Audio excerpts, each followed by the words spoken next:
Olá, amigos, nossa saudação fraterna a todos, esperando encontrá-los todos na paz do Senhor. Estamos gravando mais um vídeo, objetivando levar aos amigos e irmãos mais uma mensagem de Jesus acerca da sua mensagem, do recado que ele deixou para todos nós, porque as mensagens de Jesus são mensagens que ele deixou para nós. Ah, mas foi naquele tempo. Não, mas a mensagem de Jesus, ela é atemporal, porque Jesus, um espírito puro, tudo que ele diz tem caráter de eternidade.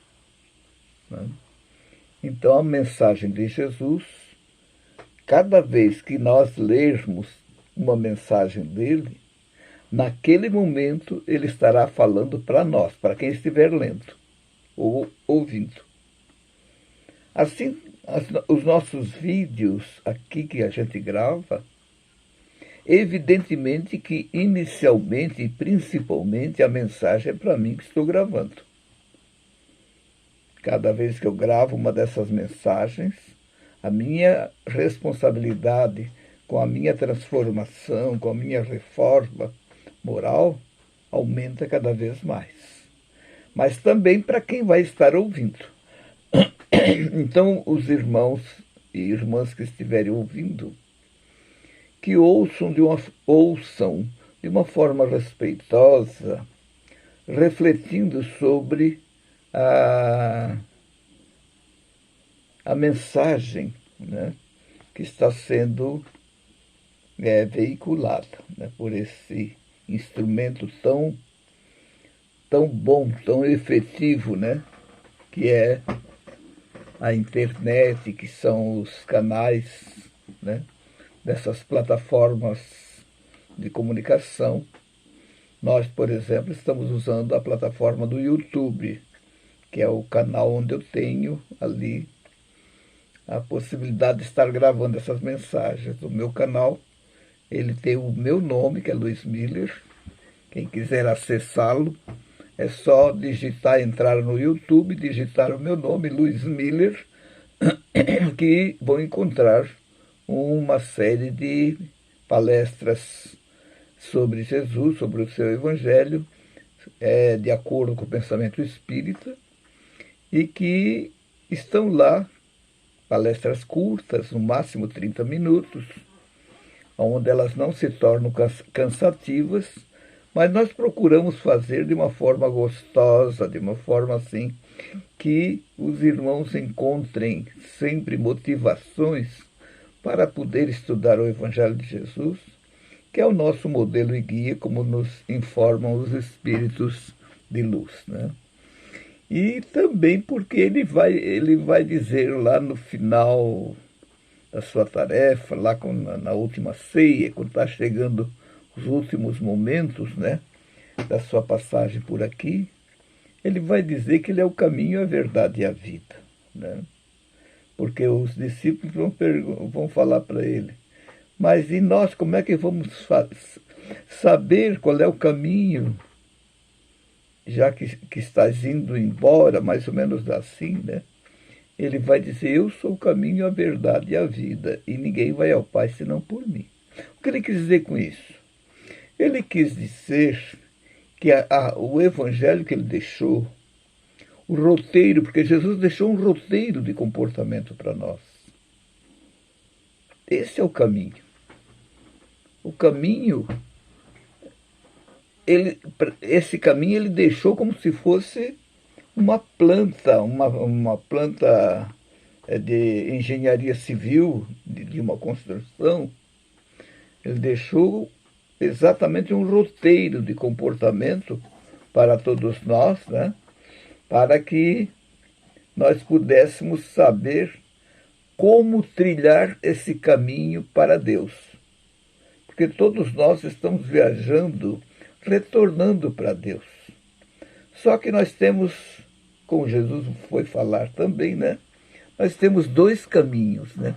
Nós temos o caminho da porta estreita e o caminho da porta larga. O caminho da porta estreita é o caminho de Jesus.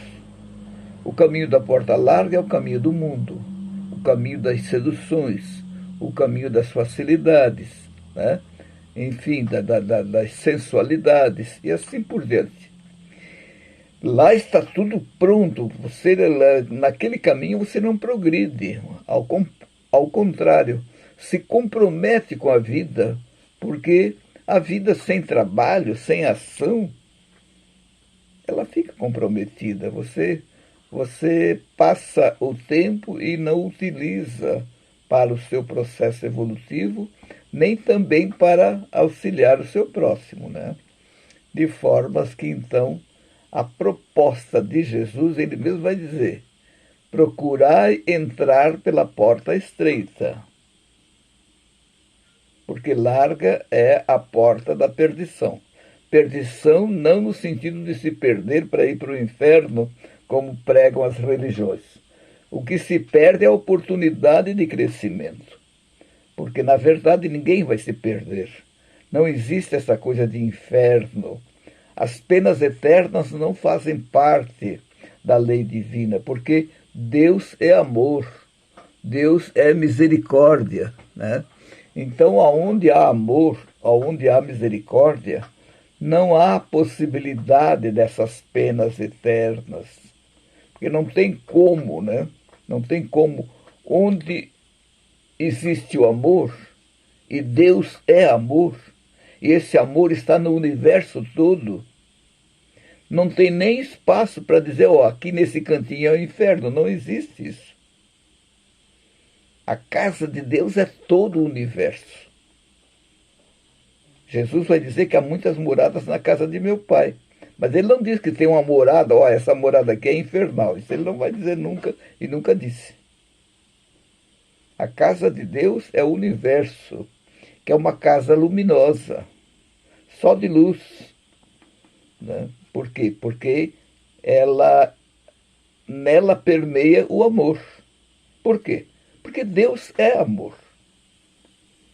E sendo amor, ele ama indistintamente. Jesus vai dizer que Deus é aquele Pai que ama justos e injustos, né?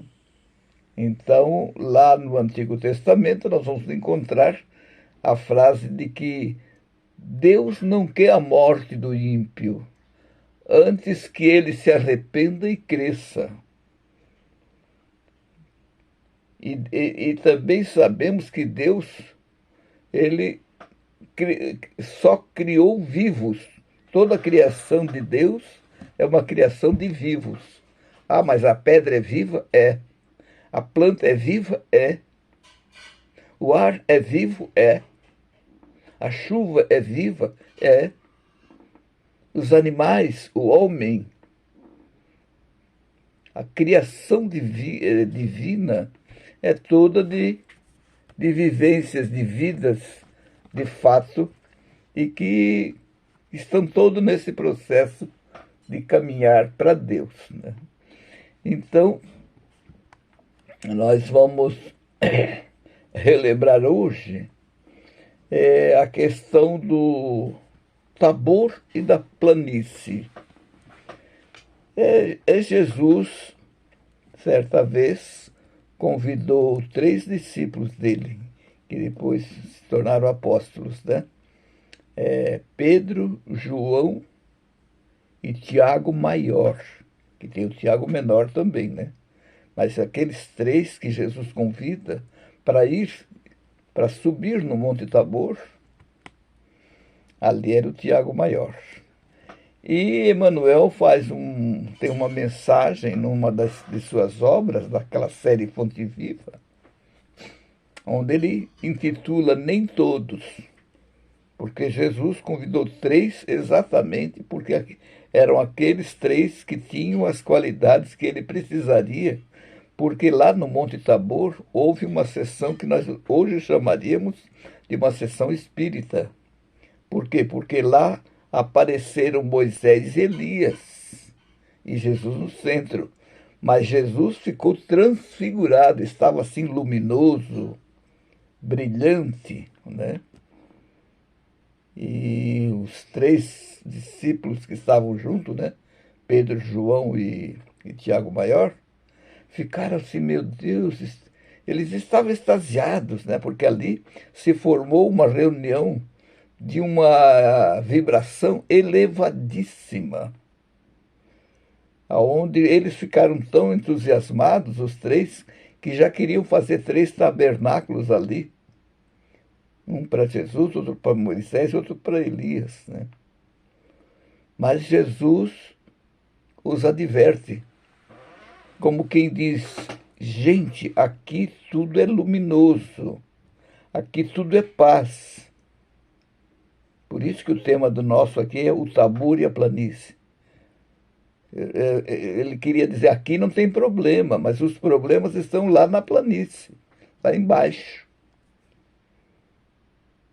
Ainda não dá, a planície ainda não vive aquela frequência vibratória que estavam vivendo naquele momento ali no Monte Tabor, né? De formas que então nós vamos entendendo que é muito importante o momento de paz, não tenhamos dúvida disso, né? Por exemplo, nós estamos num centro espírita, ou estamos dentro de uma igreja católica, ou dentro de uma Assembleia de Deus. O ambiente realmente é bom, mas o problema não está ali dentro, né? O problema está fora. Então, no centro espírita, eu pelo menos costumo lembrar para os confrades, né? Para os irmãos, para as irmãs, que ali é uma espécie de treinamento para que a gente possa se preparar para enfrentar as vicissitudes do mundo, que nós vamos encontrar lá fora uma série de situações que, de certa forma, parece que estão ali a nos testar. Porque é alguém no trânsito que nos fecha, né? E que nós precisamos entender que aquele nosso irmão deve ter algumas razões, né? Ou alguma razão para fazer aquilo ali. Se não tem, também vamos entender que foi uma falha dele, mas vamos pedir que ele siga em paz, não vamos xingá-lo, não vamos sair do nosso do nosso emocional, da nossa tranquilidade, da nossa serenidade, e vamos encontrar em outros lugares sempre alguma coisa a nos testar, né? Então, na verdade, o ensinamento ali entre o Tabor e a planície é para que nós entendamos que o planeta Terra é um mundo de expiações e provas, onde nós estamos aqui reencarnados, cada um de nós para superar a nossa pequenez, enfim, ainda os nossos defeitos, os nossos vícios, né? Superá-los, nos transformando, praticando boas ações, desenvolvendo o bom sentimento, né? Sendo afetuoso com o nosso irmão, sendo carinhoso com os nossos familiares e também com os nossos amigos e também com outras pessoas. Porque se nós tivermos esse trabalho de desenvolvimento do afeto no nosso coração, que na verdade é a implantação do amor, nós vamos carregar isso sempre onde nós estivermos. Não precisamos achar que temos que amar mais aquele, o outro, nós vamos amar igualmente a todos, né? Porque hoje ainda nós temos uma tendência de amar mais os nossos familiares. Ainda é um momento da nossa evolução, né? Eu gosto sempre de lembrar, né? Quando nós temos notícias de que um menino de 10 anos foi atropelado e nós temos um filho de 10 anos, né? A pessoa que assim pensa. E quando tem essa notícia, fica desesperado, mas será que foi o meu filho? Será que não foi? E aí, quando não descobre que não foi ele, ele dá graças a Deus. Graças a Deus que não foi meu filho. Meus irmãos, isso é sério, né? porque o nosso sentimento ainda está muito, muito direto assim para aquele aspecto consanguíneo. Não é que nós, não é que nós vamos ter que amar de forma igualitária, mas não sentir aquele prazer porque não foi o meu filho. Envolver aquele que foi com energias de paz, com energias luminosas, né? Para que ele possa se recuperar daquela situação, muitas vezes acidental ou coisa parecida. Né? Só para os irmãos poderem entender, né, verificar como que nós temos que trabalhar essa parte afetiva. Quando a gente fala em afeto, em carinho, em gentileza, nós estamos falando de amor. Porque desenvolver gentileza, ser gentil, a não ser que a pessoa faça aquilo como se fosse uma máscara. Mas isso nós temos que evitar, né? Como se fosse uma educação de verniz, né? Só periférico, sem sentimento nenhum.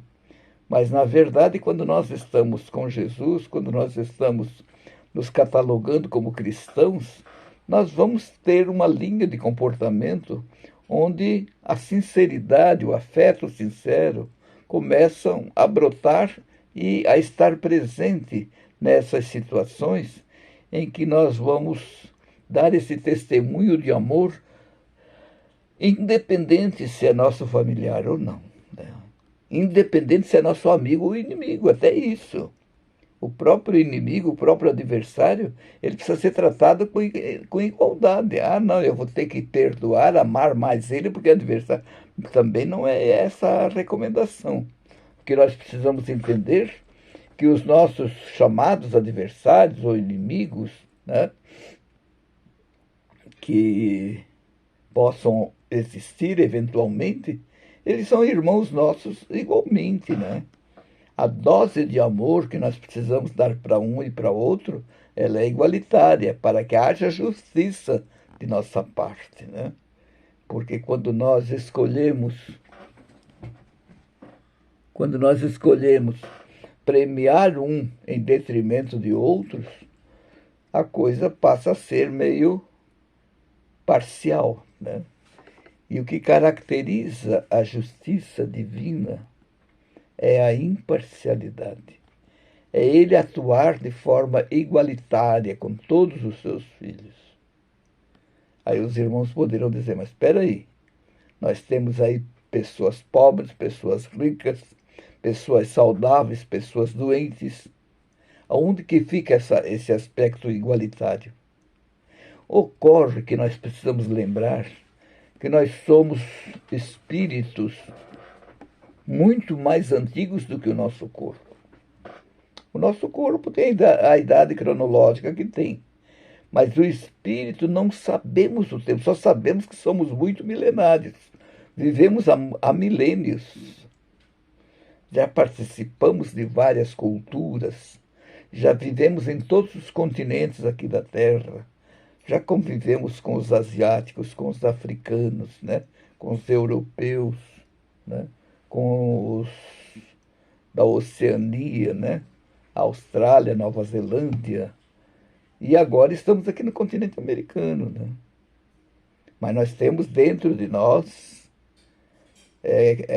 aprendizados que tivemos dessas encarnações, dessas experiências, que hoje muitas dessas experiências já não servem mais. Mas muitas vezes, se a gente não se aperceber, a gente acaba tendo comportamentos, digamos assim, determinados, orientados por esses aspectos históricos que ainda estão dentro de nós, oriundos, né? Oriundos de outras encarnações. Por exemplo, nós já tivemos, é muito comum, por exemplo, lá na Ásia, né? Ainda nós termos a cultura do homem com várias mulheres, né?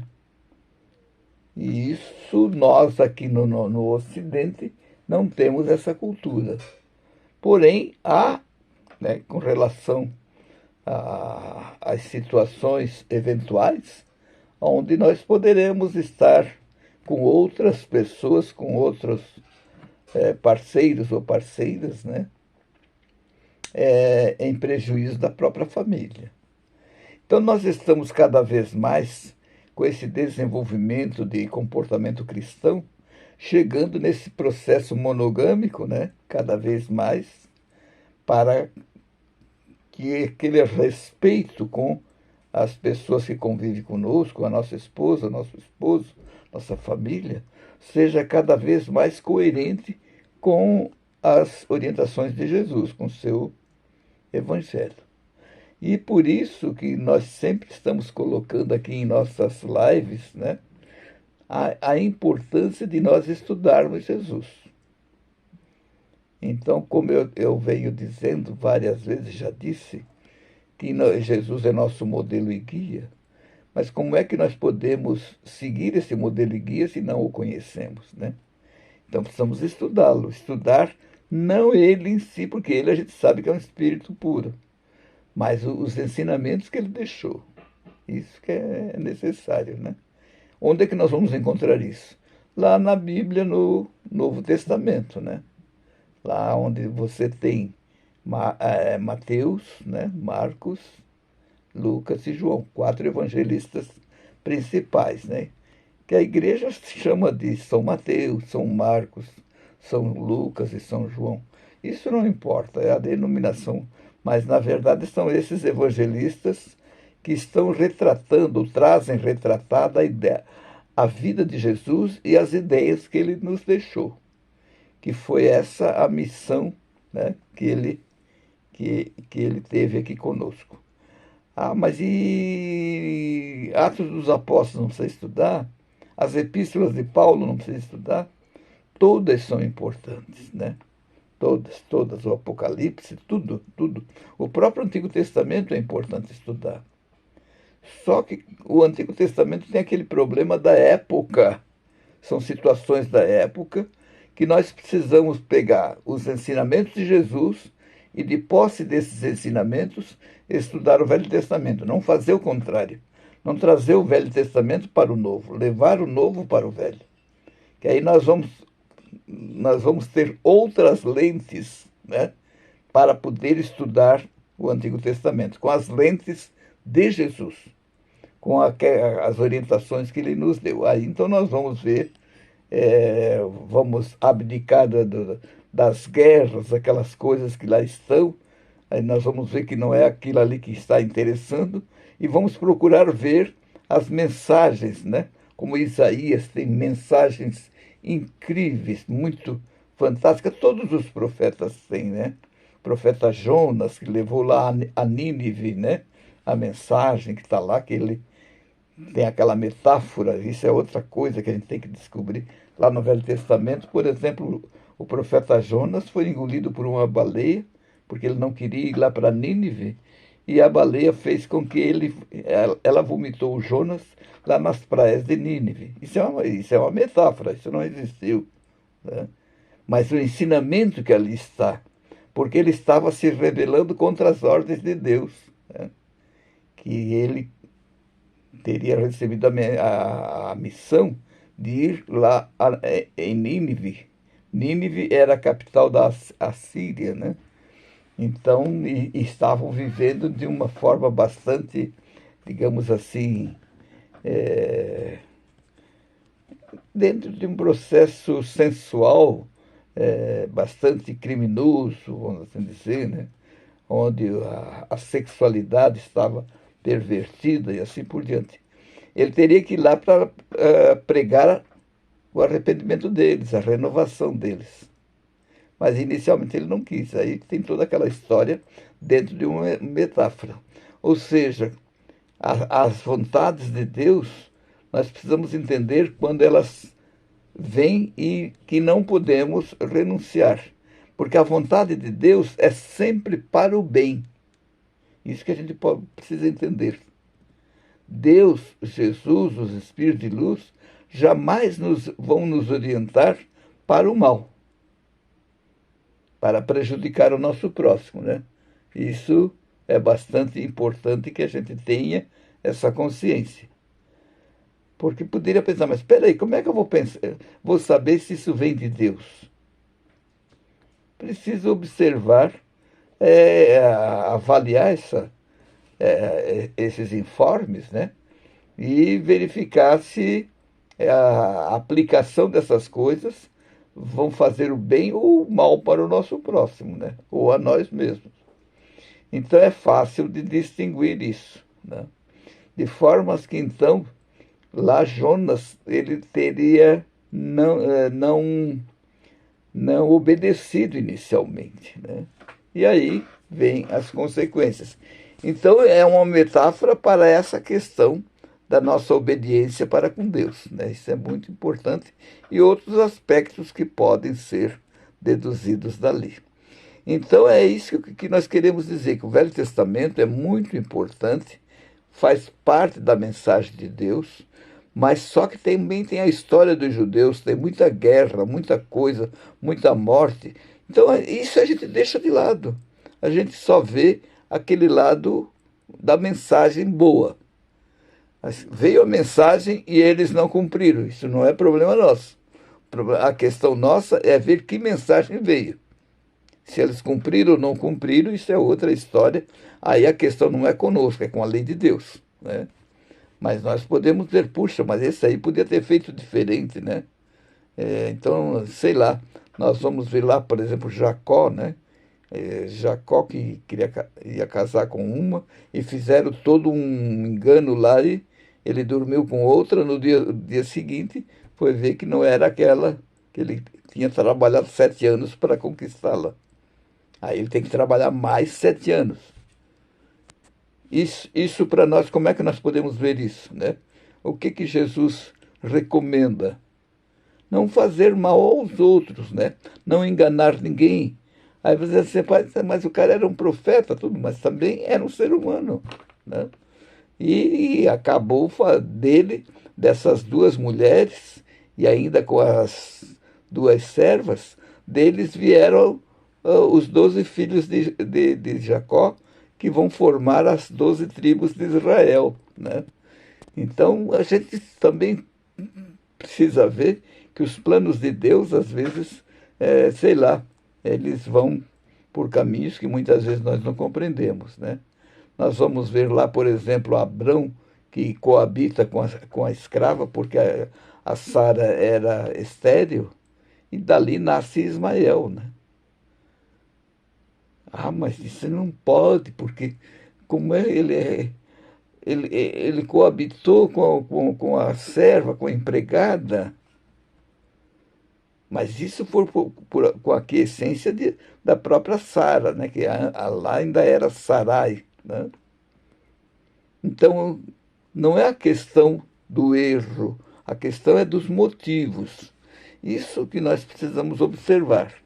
O problema dos nossos erros não são o que nós fazemos, e sim por que fazemos. Os motivos que nos levam a praticar a atitude X ou Y. A lei divina ela vai olhar isso. É onde muitas vezes nós julgamos errado as pessoas, porque julgamos pelo que nós estamos vendo. Não conhecemos os motivos, né? Então, há pouco eu ainda falei da pessoa que nos fecha no trânsito. Essa pessoa pode ter um motivo muito forte, pode ela estar indo apressadamente a um médico, sei lá, a algum lugar, buscar um remédio. A gente não conhece os motivos. Por isso Jesus pediu para que não julgássemos, né? Então, essa é a questão que nós estamos procurando lembrar a todos, a mim e aos meus irmãos e irmãs, que o orientador nosso precisa ser Jesus. Ele é o nosso modelo e guia. Ele também vai dizer que o reino dele não é deste mundo. Então nós temos que procurar construir esse reino, que é o reino de Jesus, que é o reino espiritual, né? E nós já sabemos que nós somos espíritos, que nós somos uma consciência imortal, que o corpo vai se desestruturar com a chamada morte, mas a consciência vai continuar. Nós vamos continuar com os nossos gostos e pendores, e vamos ter que nos reajustar ao plano em que nós estamos voltando. Meus irmãos, o nosso tempo está chegando ao final. Nós temos por compromisso aqui, até de foro íntimo esse compromisso, de fazer no máximo 30 minutos para não cansar os irmãos, para que sempre fique aquele gostinho de quero mais, né? Então, nossa gratidão a todos, aqueles que chegarem a sintonizar o nosso canal, e pedindo a Jesus que abençoe a todos e que a paz possa permanecer em cada coração, hoje e sempre. Muito obrigado. Fiquemos todos com Deus.